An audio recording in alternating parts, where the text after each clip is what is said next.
Hiya. Welcome back. I think that's my new tagline. Hiya. There it is. I think that's what we're going to stick with. What should mine be? Yeah. I wouldn't hate that, actually. Or this. Yeah. Taking that from Tires. Great show, y'all. It is a great show. Happy day to you. Happy day to you. What day you decide to watch this on? Whatever day it is. And it is the morn for us. The morn shoot. Hence the coffee and the you'll never know what's in mine. Straight vodka. Yeah. Just water. It's pretty boring. But last week we talked about... What did we talk about? Last week was EP 20. Oh, snacks. Snacks. We've been snacking a bunch since we talked about snacks. You practice what you preach, folks. And that's what it's all about. Well, as I mentioned, I went back to New York, and upstate New York just has the best Italian food. I don't know why we don't have it down here in Florida, because a lot of people from up there are down here. There's good Italian food. That one little... No, not like restaurants, like in the grocery stores, like things you can buy, like different types of macaroni and pasta. And I'm getting to a point here. The cheese, y'all. Ooh.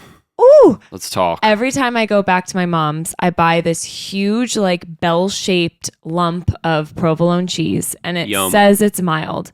If you get mild cheese here in Florida, at least where we go, mild provolone, you barely taste it. Tastes like nothing. This mild provolone, it's got a little bite to it. Oh, good, dude! It like melts in your mouth. So I go and I bring it back with me on a plane, which sounds gross, but everyone thinks she's got a cheese bomb. It's literally like sealed. And yeah, every time I get called out by security for the lump in my clothes, and I'm like, it's cheese. But I got it back, and we've been snacking on that all week. She got it intact. I'm surprised they didn't make you like cut half of it off. Remember? There's some weird thing for international. When we were coming back from Portugal, we had like this special type of salt. But like when you're bringing in apparently like seasonings, or I guess like loose goods or whatever, you can only reach a threshold. So the guy had to take it however much it was, X amount of grams. So the TSA guy had to take it over to the trash and empty out like a quarter of it. And it's like, what did that even do? Yeah, you could tell he was like, I'm sorry. Yeah, he was he's stupid. like, sorry, bro. I was like, I mean, if you have to, I guess, sure, empty the salt into the garbage. But like, hypothetically, if this was like dangerous, if this was bomb salt, you think that 3/4 of the bomb salt won't be effective? Guess again. Anyways. But this week, we're talking... Humor. The very foundation of our podcast, or so we think. Or what we try. Or so we think, is humor. So we said, did we think of it? Or I feel like maybe someone suggested it to us. Was it my mom? I thought it was you. I don't know. Maybe it was your mom. Maybe it was my mom. Someone suggested this topic to us, and we said, what the heck? Why didn't we talk about that earlier? What the heck? And that's the beginning of our humor. And that's today. Horrible start, but it's episode 25. 25. Aww. So here we are, humor. It's not like we're going to just be telling jokes this whole time. Like, we're going to kind of dive into, as we usually do, like the history of humor. And I thought that when researching it, it's very interesting actually to hear about like the first documented joke, and we gotta dive into it. Watch this be the least funny episode we have. It might be, because we're trying so hard. It might be. Don't worry, I'll dive into some of my slapstick, like that kind of stuff. I'll like I got some banana peel gags. I got some ideas. Slex is just gonna like beat himself up for an hour. And big slapstick guy over here. Yeah. So, the very first joke. Before we dive in, any corrections from Snacks? Episode 24. I was trying to rack my brain. We've been chiefing the Walmart pretzel sticks, and They're great. They're really good. Great Value original brand at Walmart. My sister couldn't believe it. I was like, stop giving me that look and try them. They're like literally the best. Did you try them? Not yet. I'll have to save her some. Yeah. Yeah. Good snacks all around. Yeah, I was going through editing and I think everything was like pretty on point. We nailed that episode. Mm-hmm. Yeah. Okay. Let's dive into this ep. Okay.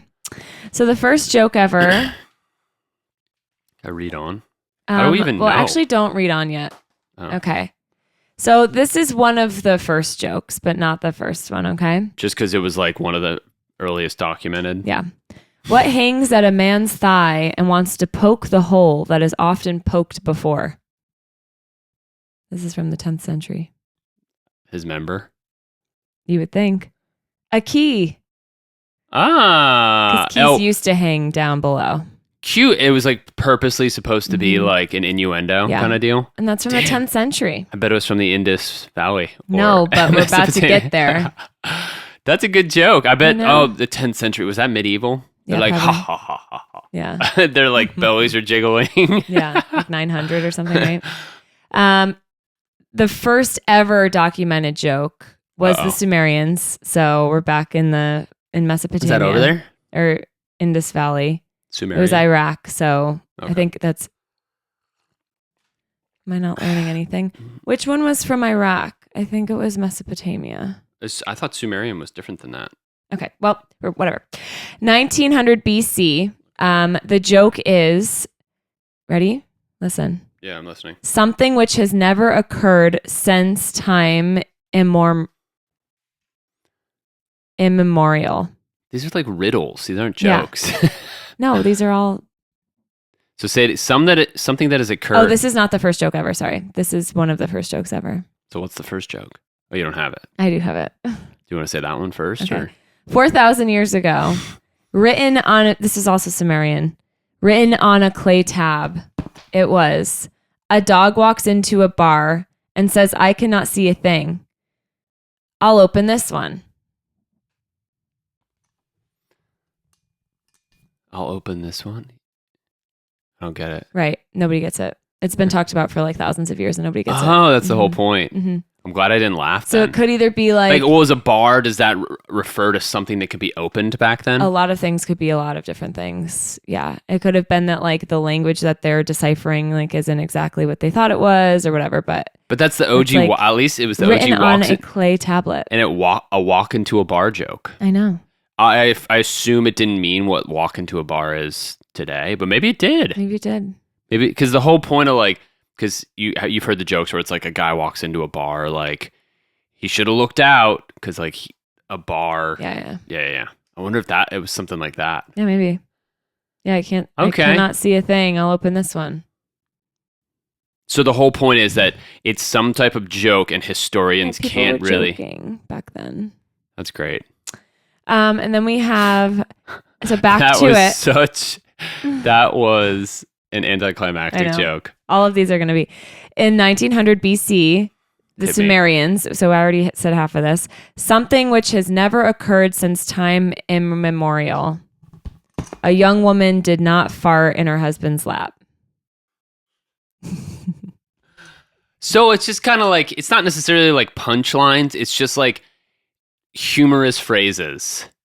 That doesn't even make sense. Right. Well, we didn't live back then. Something that doesn't... Say it one more time. But the point is that like they were talking about farts and like, what's the word for that kind of thing? Just like bathroom humor, like way back. Yeah, potty humor. Yeah, way back. My kind of people. Yeah. Sumerians, ancient civilization located in southern... Sumer, located in southern Mesopotamia of what is now Iraq. Mesopotamia, yeah. Knew it. The Sumers slamming it. Yeah. As always. Then this one's from 1600 BC, so a little bit closer to now. So, how do you entertain a bored pharaoh? How?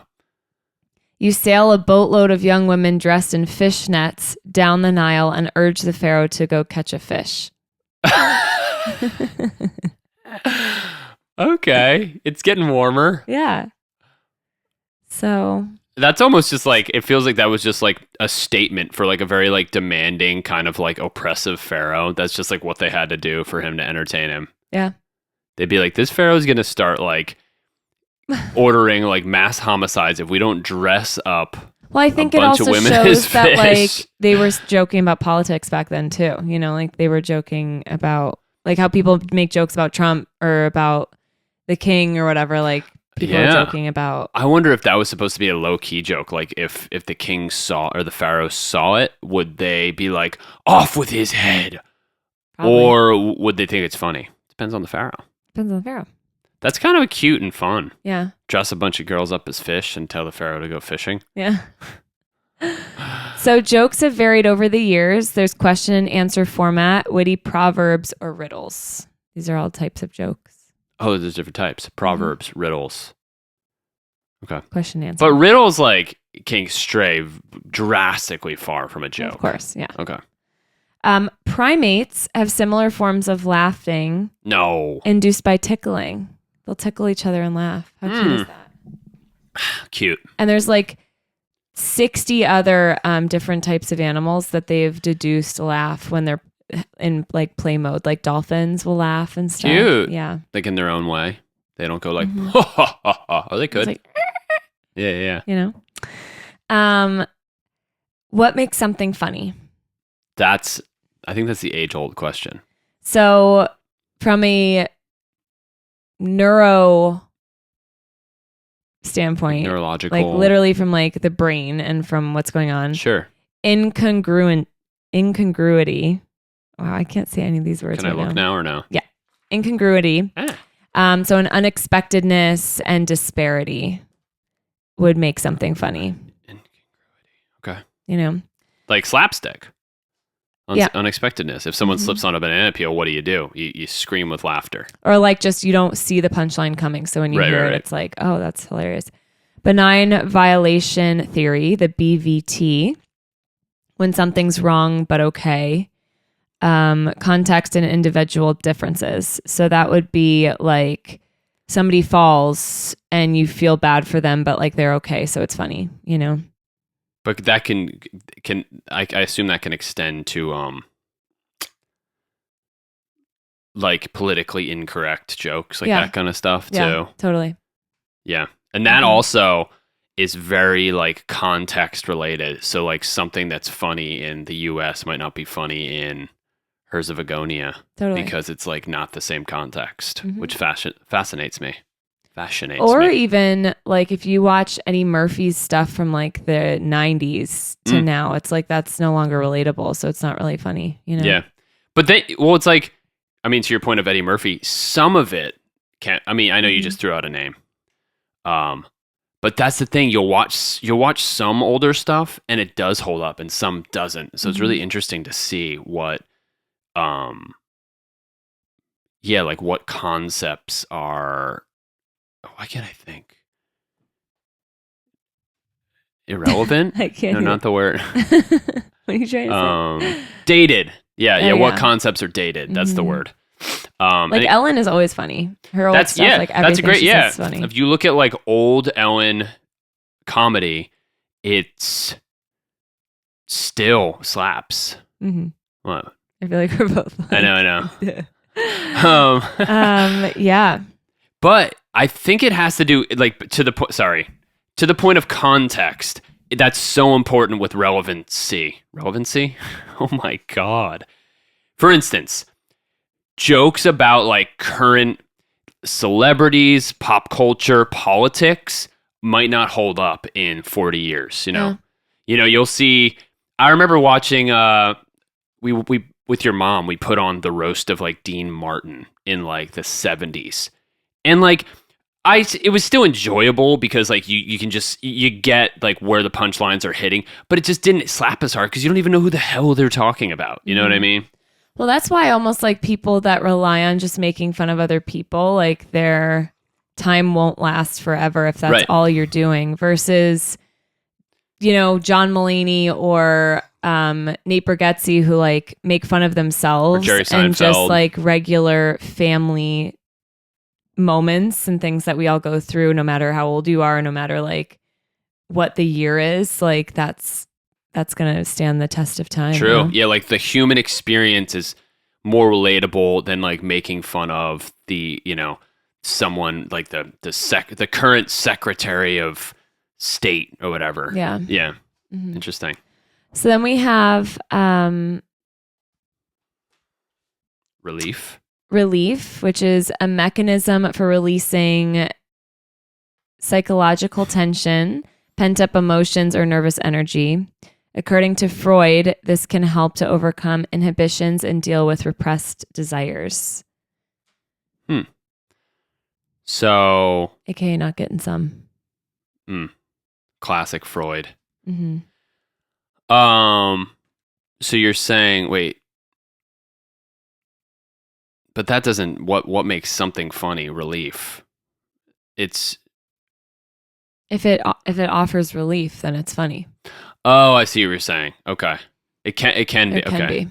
Yeah. Yeah. If you have certain like pent up stress or tension or emotion, you might find something funny that from like a psychological and physiological standpoint provides that relief. Mm-hmm. Interesting. Mm-hmm. I like that.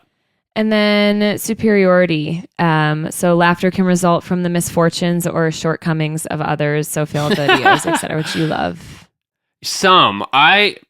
It's interesting. It's the level of intensity of fail videos over the years has been getting like pretty heavy. Like, remember America's Funniest Home Videos growing up, and it was like a cat that like jumps in the air and like lands on a couch, and it's like ha ha ha, or like a little kid that like slips on a banana peel. Mm-hmm. It always comes back to the banana peels for me. Come back Big banana peel guy. But now it's like people like getting in like accidents, and it's like, okay, I have a threshold where it's like, that's not funny anymore. That's intense and sad, and I need to move on to the next. Totally. But there's definitely, when it's like a fairly like harmless and like not a super painful fail, I'm with it for sure. Yeah. Yeah. So those are just some psychological reasons why things would be funny. Superiority. So if you want to dig a little deeper, it's like it's almost like making ourselves feel better at someone else's expense. That genre of comedy. And now it makes me feel making yourself feel like better, smarter, better. Now I feel bad watching that stuff. You should. What's wrong with it's the perfect example that was worldwide famous, Jackass. Yeah. We love it because it's like you feel, you're maybe not admitting it, but like subconsciously you feel superior to someone who's getting like their butt bit by like a snapping turtle or something. Yeah, and a bunch of, I'd say mostly men. Women comment below, but like I didn't ever really think that Jackass was funny. I could watch like an hour of Jackass and maybe laugh once or twice. Some of it's like, a lot of the initial freshness of it has kind of died out. And I feel for them because, their most recent one, Jackass 4, it's like they're trying so hard to get fresh, new, funny stuff because they've done it all, But yeah, to your point, it's, wait, what did you say? That's not funny. That you don't think it's funny. Yeah. Yeah. I guess it's, why is it like a more enjoyed more by, this might be a controversial statement, but like more masculine people? I think it's because of the maternal instinct within women. This is just my own thing. So like, I'm not talking about all of you technically, but I think for me, like, I'm just worried that they're hurting themselves. So it's not enjoyable or funny to me. It's like, why are you hurting your like body that can do? And I'm sure a lot of them now, 20 years later, have extreme arthritis and like can't move their bodies the way that they'd like to and all these things. And it's like, especially in my profession, it's like, I want you to have longevity in your body and like your body to be its healthiest self. So you like hurting yourselves. See, we told you this episode's not going to be funny. That to me is not funny, to like smack your balls on like a railing or whatever. Like that's not. I don't love those. Those make me cringe. And I could imagine that a lot of those dudes, from getting like kicked in the balls a million times, they probably have like some issues down there. Do any of them have kids? Good question. I would be shocked. Johnny Knoxville, I feel like he has kids, no? He was always doing less. He was doing some wild shit. He did some wild stuff, but he was doing less. He was one of the masterminds behind it. He would write a lot of them. Yeah, that's what I would do. Yeah. Be like, I'm going to write, you perform. So the obvious thing here is that humor is subjective. Not everyone will find the same things funny. So I think that that's like a really cool thing, and also why it's being studied forever, because there's no like rule around it. It's always just what I think is funny, and what you think is funny is, you know, a lot of the times different, a lot of times the same, but it is like a really cool and interesting and something to be celebrated. But on the flip side, I'm sure we've all been in that scenario where you're like, maybe you're around people you don't know and you like crack a joke that you think just like hits and no one thinks it's funny. Yeah. That is such an intriguing thing to me. And it can be frustrating sometimes, where you think you're just crushing it. And you're just like, obviously maybe those people aren't like you just don't connect on that level, because, you know, you always hear about like, you know, like what I want, you know, on those dating shows, like what I want most in a man or whatever. They gotta have a sense of humor. But it's so true. If you can't connect on humor, and that's like, you know, everything else you connect on, your political views, your child upbringing views, but you don't have the same humor, bye-bye. Yeah. I think. That's arguably one of the most important parts of a relationship. Like, you and I don't see eye to eye on everything. Like, I think some of the stupid jackass stuff is funny. I love repetitive humor, and you have your threshold with that. Oof, yeah. Like, Tim Robinson, like, I think you should leave, and Tim and Eric kind of stuff. Love it. I think it's so funny. Elyse sometimes is like, this is so stupid. Or even like Nathan For You, you like really love. Yeah. Awkward humor. Yeah, that I don't love. You like some of Nathan For You. I do, but I don't really like when people make jokes at the expense of someone else. Someone else's discomfort. But it's arguably I agree with you. I hate prank comedy on like Instagram, like the tasteless prank comedy. Yeah. Arguably Nathan For You is higher brow. It's higher level because it's almost at his own expense. Yeah. Like, he's making himself look like an idiot. Even like in Practical Jokers, I used to think that was so funny in college. And now I'm like, will you just leave these people alone? Yeah. Like, stop trying to like say crazy stuff to make people feel uncomfortable so that your friends are laughing, you know, like that to me is just kind of like it crosses a threshold when people, oh my god, my Instagram feed is unhinged, but like the people that will, for instance, you might not know about this, but I feel like it's pretty popular, the ones where it's like they're at like a Target or like a Home Depot and they'll like put a bucket over someone's head. Yeah. And then when that person takes that off, they have a bucket on their head. And they'll be like, who did that? And they're pretending like someone else did it to both of them. It's like, get out of here with that. Yeah. That is so stupid and disrespectful. And I agree with you. I hate that. That's not even humor. That's just the child prank. It's a prank to like gain views, just to get views. Yeah. It's cheap. Don't do it. So the oldest theory of humor dates back to Plato and ancient Greek philosophers, when people found humor in misfortunes of others. Oh, that's where it all started. So, oh well, yeah, like the fool, like the jester, like that kind of stuff. Interesting. In the 18th century, Sigmund Freud helped that laughter, or figured out that laughter, or like wrote about that laughter allows people to let off steam. So as we talked about earlier with the relief. He's like, it is to let off steam for the suppressed sexual desires you have for your mother. I feel like all of it. Is he Swedish? Wasn't he German? Oh, German. I feel like all of his theories had to do with like sexual desires for a family member. He was figuring it out. He's like, he was sexually frustrated. Yeah, right. He's like, when I laugh, it makes me feel a little bit better that I'm not getting some. Yeah, right. So why we laugh. Okay, let's talk. Studies using EEG show a specific electrical wave in the cerebral cortex that indicates processing of potential humor.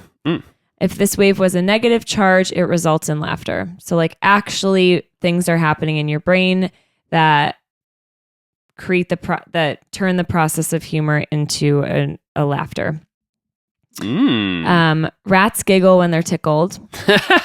And like cute. I said, 65 other species vocalize during social play. So it might not be like a ha ha ha, but it's like a different vocalization while they play. It's a reaction like as a result of like actually enjoying the action. Yeah.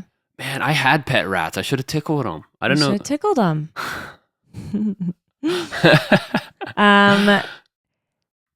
Laughing evolved with us to show a bigger range of emotions through different contexts.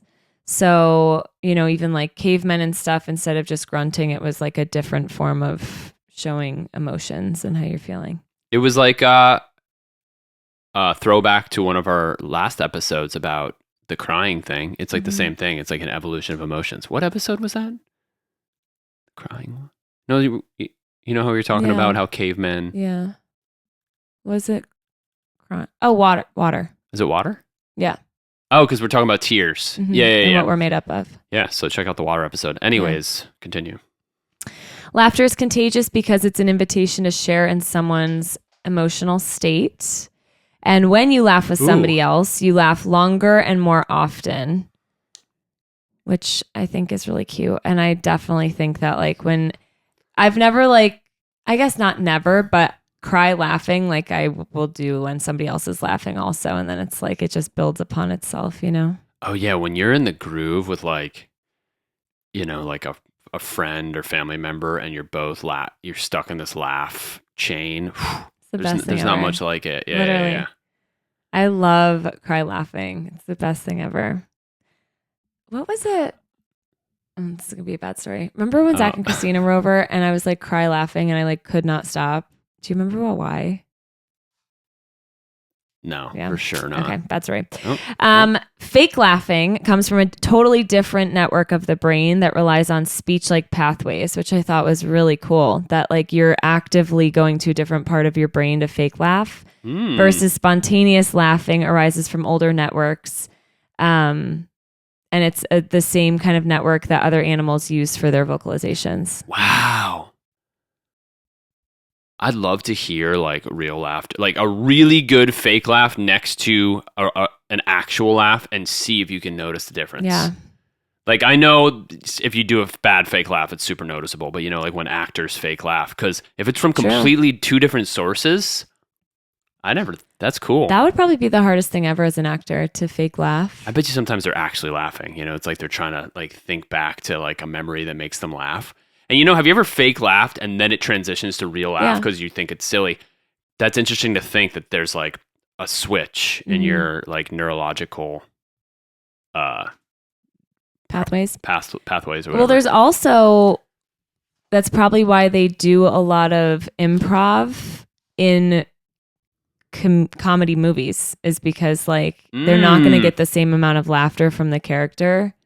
Or from themselves. Like from people watching it. Yeah, if it's just like constantly being like reenacted over and over again. That's so true. That's like one of my like favorite. I feel like both of us, we like eat that up when you know that an actor's like off book. It's just like magic. And you can usually tell. I feel like we've seen enough like comedy and enough like SNL that Paul Rudd does it a lot. Obviously, Will Ferrell. Yeah. And apparently it's like it's assumed like when you got these big dog actors, or not big dog, but like when you have these like skilled comedic actors coming in, the writers and directors like leave space or at least do takes where it's like you can go off book now. We have what we need on book. Let's see if we can get like a magic take or something. Yeah. Catherine Hahn, I feel like would be a good one at that time. She's awesome. Parker Posey. Oh, any of like the Chris Guest team, like Eugene Levy or Catherine O'Hara or man, those are, talk about a masterclass in like ridiculous improv acting. Yeah. Those movies like Mascots. Yeah.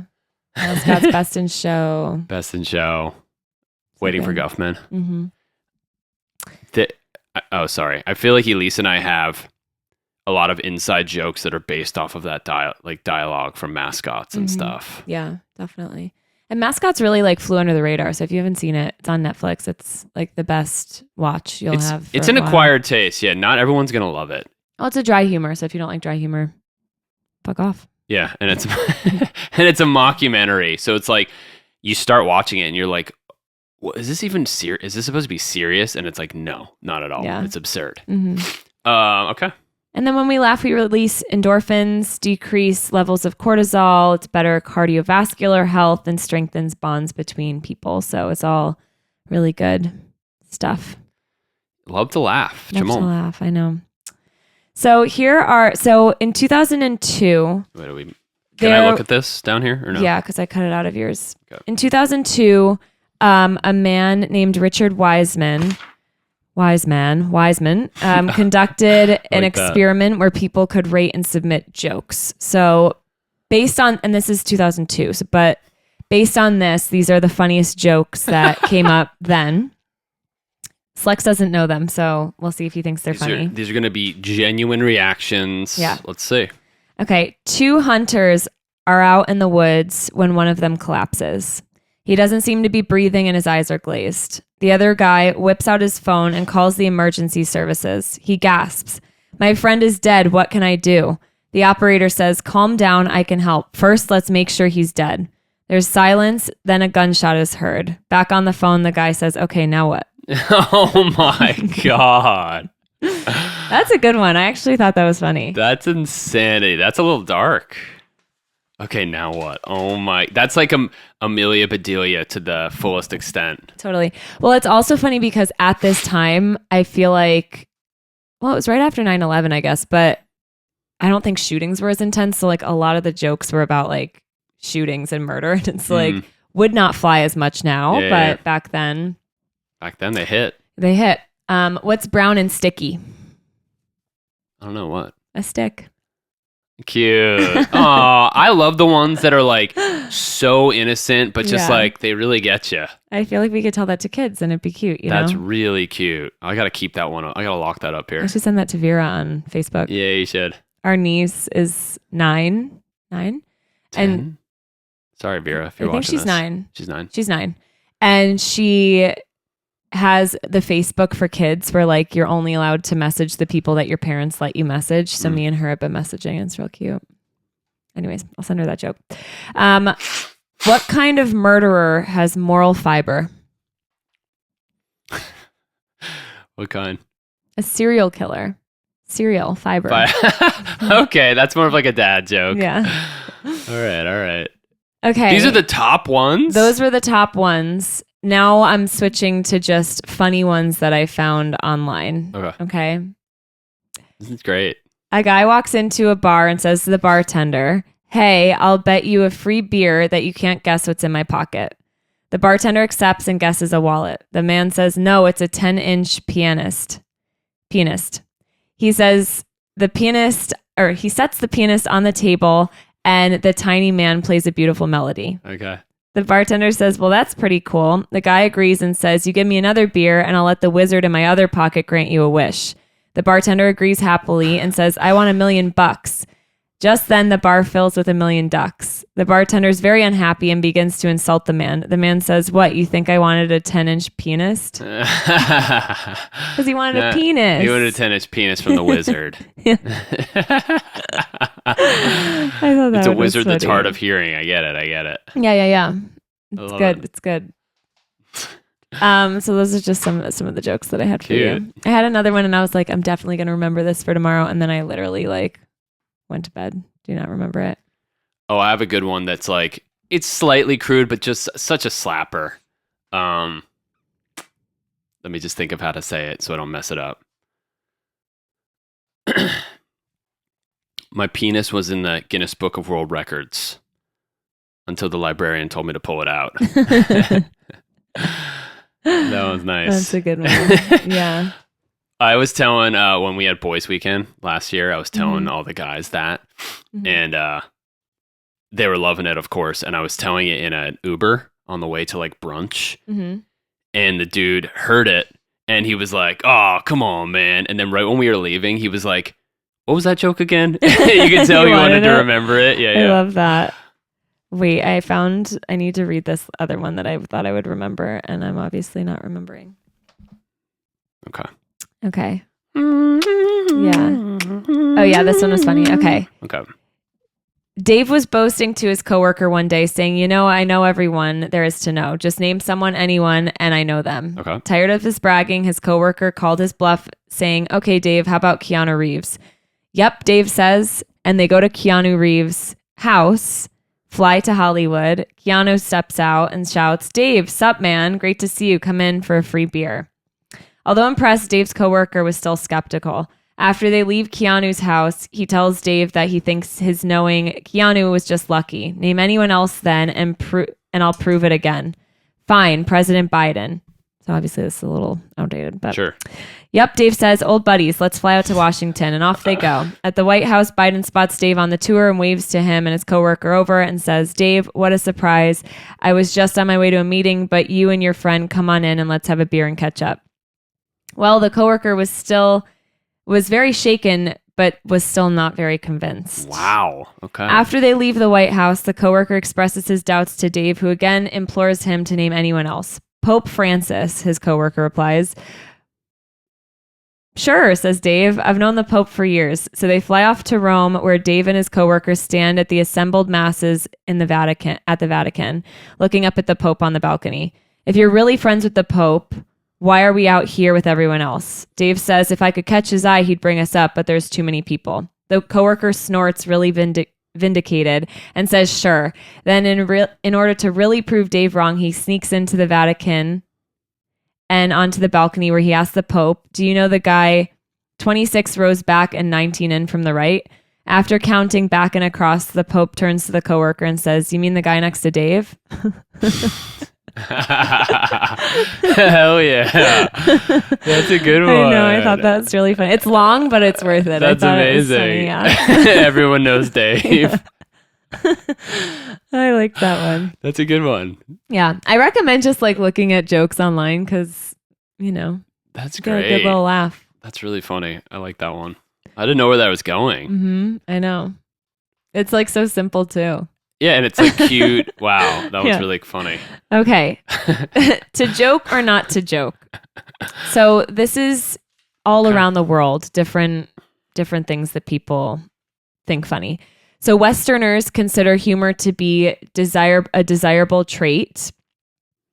We associate it with positivity and emphasize the importance of humor. Emphasize autonomy, self-expression, the novelty of thinking, and freedom of expression. Yes. And we use humor for coping. Easterners, and of course this is a generalized thought, Easterners don't think of humor as... Like Asia? Yeah. Yep, pretty much. Don't think of humor as positively as the Westerners do, and see it as a trait that exclusively belongs to experts like comedians. Interesting. The importance of the hierarchical social structure, respect for authority, and the high value of social influence. So there's just like a bit more structure around what would actually be funny because of what they view as values and such, Interesting. So again, this is just what Google told me, so don't... So maybe like traditionally speaking, but obviously I'm sure there's obviously exceptions. Of course, yeah. Because there's also... Westerners that are not funny at all. Yeah, 100%. So the French, go ahead, talk about the French. Yeah. Les Francs wordplay, subtlety, satirical. The French, they're about wordplay, subtlety, satire, and cosmical commentary. Thought-provoking, intellectual, dark, and corrosive. Ooh, that's so French. Yeah, they're so French. The British, subtlety, wordplay, irony, sarcasm, self-deprecation, dry and deadpan, taboo subjects, banter, and mocking.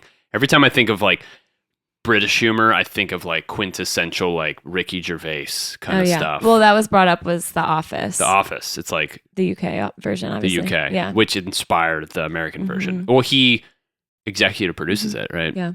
He's just like an absolute crusher. But then you think of like like Monty Python, which is like the goofy kind of like. I still haven't seen that.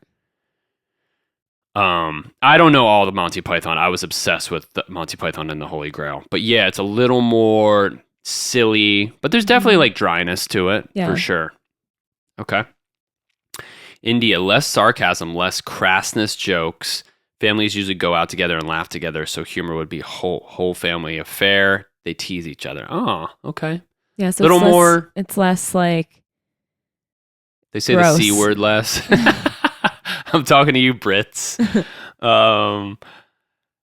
Interesting. Which I think is nice. Like they like to spend time with family, so they're not going to go and see something that's like so absurd and awkward for like the parents to watch with the kids. Yeah, they check out like a Bollywood comedy with the fam. I love it. Here, you want to do the next? The Middle East is more commenting on the social like commentary, self-deprecation, wordplay, double entendre, political satire, relatability through cultural traits, which obviously is like for everyone. But yeah, I feel like we're very we're kind of at the mercy of like how people are depicted, especially through like Hollywood. And I feel like Middle Eastern cultures are never ever depicted as like fun-loving or funny in movies. I'm going to give you Miss Marvel. Her family's hilarious. Yeah, that's Middle East. I thought that's more like Southeast Asia. Well, whatever. But you know what I mean. You know what I mean. Yeah. No, I'm not saying. I agree. I'm not saying. But also, of course, like, there's funniness in the culture. I'm just saying, from our standpoint, I feel like it's usually like if you're in the Middle East, it's like very serious. You know. But that's also what they want it to be for Americans. So I think like if we actually branched out and saw like other Middle Eastern movies, it would be, hilarious. True. We need to let's make it a point to find like an Iranian comedy and see how it hits. Yeah, we'll see how that hits. Okay. Am I up? Yeah, go for it. Asian humor. Wait, you already said that? No. Sarcasm, wordplay, absurd stereotype humor, self-effacing, rebellious humor, cultural references, social commentary. Some similarities. Yeah. Across all of it. I love it. Hispanic, we have mockery, innuendo, and emphasize in class tension in Spain. That's what they were saying. Got it. So and I think it's also like based off of like the level of censorship in different areas. Yeah. Because there's obviously nations that like you can't do or say certain things, or you could be persecuted, Mm-hmm. So I think that obviously directly influences the national humor. Yeah. Right? For sure. Well, and again, your values and morals and what you grow up with, because if you're not supposed to like, if you're super religious and making fun of someone else is like considered a sin or whatever, not godly, then you wouldn't do that kind of humor. You're not going to do comedy humor. And then we have American, which is observational, physical, optimism and exaggeration, and political humor. Yep, there we go. Which I will say, like, on SNL, when they do the opening skit is almost always, like, political. I never really find that as funny as, like... I think my favorite... Let's do this. I think my favorite kind of joke, or I guess we can only talk about mine right now because we're going to get to yours in a little bit, but would be more like a situational joke. I think that's what I think is funniest. Situational. Like something that, like, relates to you? Like people are at dinner. If I'm watching a skit, let's say, like, people are at dinner and something happens, that's funnier to me than, like... We're playing a board game. Yeah. Mm-hmm. Exactly. I'd agree. Yeah. I appreciate that, like, SNL historically has always... So for those of you who don't like it, you got to consider, like, what SNL is. I know they lean left, but they've always done political stuff. They've always made fun of who's ever in office. Mm-hmm. So I respect that they do that, but I agree with Elyse that like a lot of times the first skit is like, it's fine. Yeah.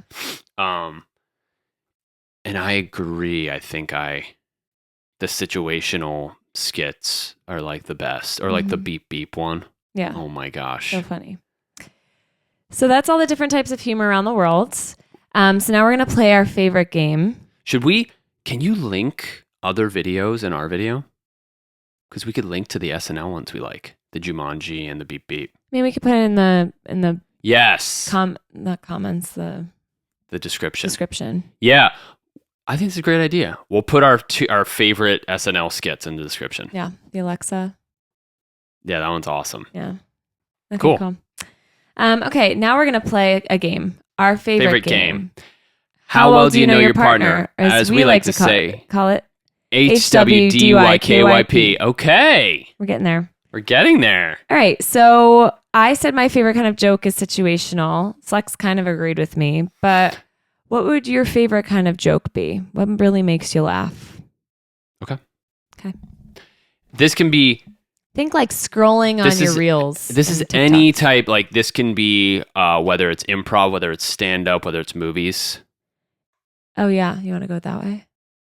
I was thinking like bathroom humor or making fun of somebody else. We'll see how it goes. I have something in my mind. We'll see how it goes. Okay. Here's a hint for you. I feel like I've said it many times that this is like one of my favorite types. That's all I'm going to say.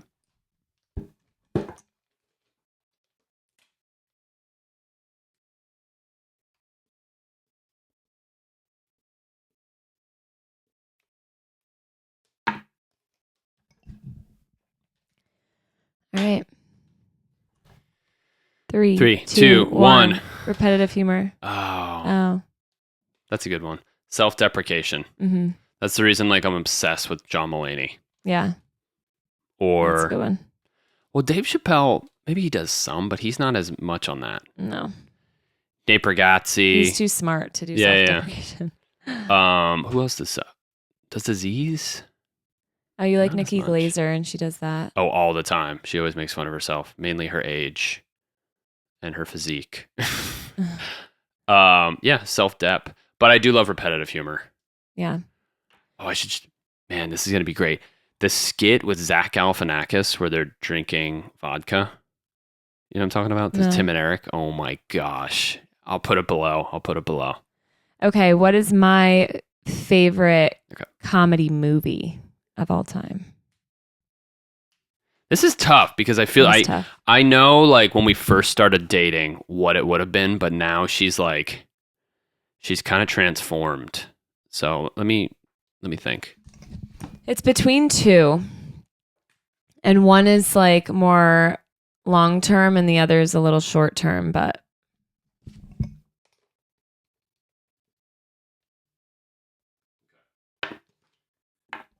I think I know who it's between or which ones it's between too. I'm not going to say until we're done. Ready? 3, 2, 1. Forgetting Sarah Marshall. Nice. Yahoo! Yeah. It's between that and I Love You Man, right? No, it's between that and Superbad right now. I've been really loving just putting on Superbad. It's still just so freaking funny. But on 3, we'll say what you used to love. I on Love 3. You Man, definitely. Oh. 1, 2, 3. Bridesmaids. Yes. Yeah. I just watched it too many times. It's still hilarious, but it never like came back around for me. I feel like it was just like me and my girlfriends used to watch it in college like every single night, I feel like, and now I'm over it.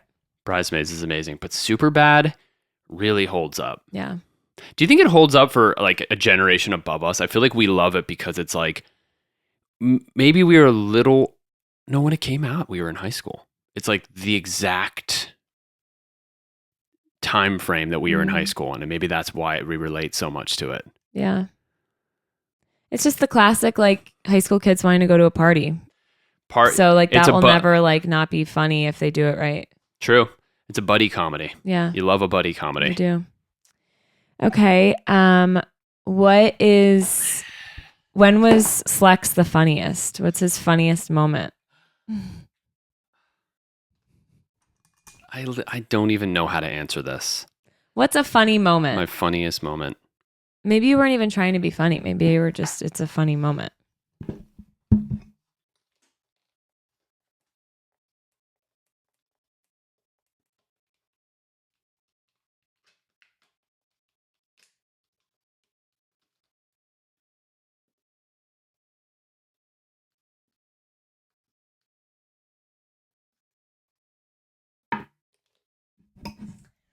This wasn't funny at the moment, but now looking back, I think it's hilarious. And I just want us to also talk about it because I think it should be mentioned on this.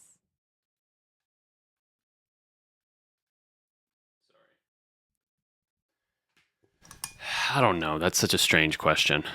These are both going to be good stories. 3, 2, 2, 1. 1. Running away from parents while you're drunk.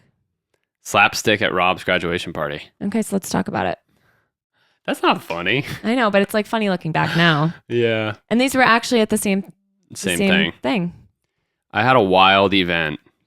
Well, I didn't have the event. Well, I had a wild episode at an event. There we go.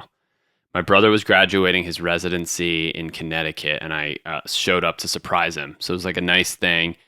And side note, he had an overnight flight. He worked the day before, and so he hadn't really slept and he hadn't really eaten. Okay, go ahead. Yeah, I got in at like just because I had like little time to get there, and I wanted to get there early enough so we could enjoy the day. So remember, I got in so early. Yeah. I got in at like 6 or 7 a.m. and my parents picked me up, and we went to Vera's, or no, it was Elle's, like kindergarten graduation or something like that. And we just like hit the ground running. So I was delirious. So I just slammed caffeine and was just good to go. Fast forward, we're at this the graduation party, and it was so fun. It was so nice.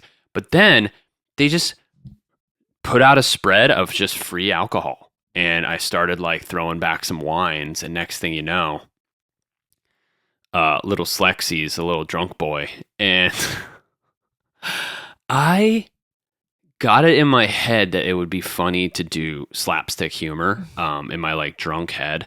So I started purposely falling. And the first time, Rob and Mikey tell me this story. The first time, everyone was like, "Oh my God, are you okay?" And I was like, "Oh, I'm fine. But then I fell again because I was like really trying to commit to this slapstick bit. And Rob and Mikey were like, "He's fine. Just let him do his thing or whatever." Yeah, just ignore him. So yeah, at the time it was stupid, but in hindsight, it's so funny. And Rob and Mikey will still make fun of me and be like, "Are you going to do a slapstick bit?" Yeah. And then later that evening, he was asked to leave pretty much, or like asked to not show up at the next event because he was too drunk. And he didn't want to go home. So he started running. Well, no, we went to the next event. Oh. But it was asked that you didn't. Yeah. And my parents were pretty much trying to wrangle me, and I was like, "No." And I like ran away from my parents. Like so there was onto like the highway. There was literally like a scene of me, like my mom trying to chase me down and me like sprinting away from her. So it was all one event, just mayhem. Yeah. So I don't know if those are my glad he funniest moments. surprised. Yeah. You surprised him at his party. Yeah, right. Yeah. So that was embarrassing the next morning. But hey, it's a good story. It's a good story. Anyways, and then the last one, we don't really have a last one. So we're going to do fact or fiction, right? You have like a good fact or fiction. No, let's do the last one. No. I couldn't think of any for this one, you guys. It was a little challenging. So we have 3, and that's all we'll end with. No, let's do one right. Elise's favorite, back to movies, favorite comedy actor or actress. Okay. I think it's a good one.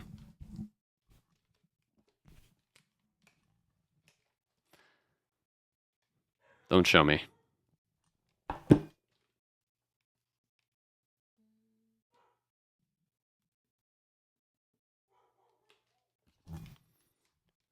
Okay. I like all of a sudden forgot how to spell their name. Okay, 3, 2, 1. Kristen Wiig. Yeah. Nice, babe. I didn't know if you'd get there. So Bridesmaids isn't your favorite per se, but your favorite actor is in Bridesmaids. Yeah, and her on SNL, she's just like the most incredible person. And she's like beautiful, but then can like transform herself to be this like crazy character. And Denise. like, I love that she just doesn't care about what she looks. She's just going to be funny. She's going to just show up, show up and show up. Comedy wins all. Yeah. So. All right. Okay. Fact or fiction, Slex? Yes. Give it to me. So this fact or fiction is actually a multiple choice. Okay, cool. Love that. I'm pretty pumped about it. It's also another kind of like celeb thing. Before he got his big break on SNL, Will Ferrell worked as a mall Santa Claus alongside which other SNL cast member? Was it A, Tim Meadows, B, Jimmy Fallon, C, Chris Kattan, or D, Tina Fey? Tina Fey. D. Is that your final answer? Yeah. C, Chris Kattan. I don't know Chris Kattan. Chris Kattan was... Will Ferrell was a Santa and Chris Kattan was his elf. That's amazing. Isn't that hilarious? That's awesome. I mean, you don't have to know Chris Kattan. He was, I don't even know. I think Tim Meadows was in that iteration of the cast. Was Tina Fey even in that iteration? Maybe. Maybe they had some crossover. No, but I thought they could still work together and then she could end up on SNL later. True. I thought she might be Mrs. Claus. Jimmy Fallon was definitely... He'd be a good elf. He'd be a great elf. He crossed paths with Will Ferrell, I'm pretty sure. I don't know. Comment below. Were Jimmy Fallon and Will Ferrell in the same cast at some point? I think so. Good one. Love it. If you ask Elyse, she knows that Will Ferrell is my favorite comedic actor. Probably still. Yeah. He's just like the things he can come up with on the spot. It's like he's like from another planet. Well, like Step Brothers is so funny. He's just like, so, I try to like, when we like riff, you try to like think of, when we try to think of people's names and you know what I mean? It's so hard to think of funny, like obscure things on the fly. Yeah. And he's a master of it. Shout out Will Ferrell. So comment below with your favorite movies, shows, comedians, actors. We would love to dive deeper into other things. If you know of French, British, Indian, Middle Eastern, Asian, Hispanic, American funny things, send them our way. Yeah, send us recs for like foreign comedies. I would love that. Yeah. I want to learn more. Yeah.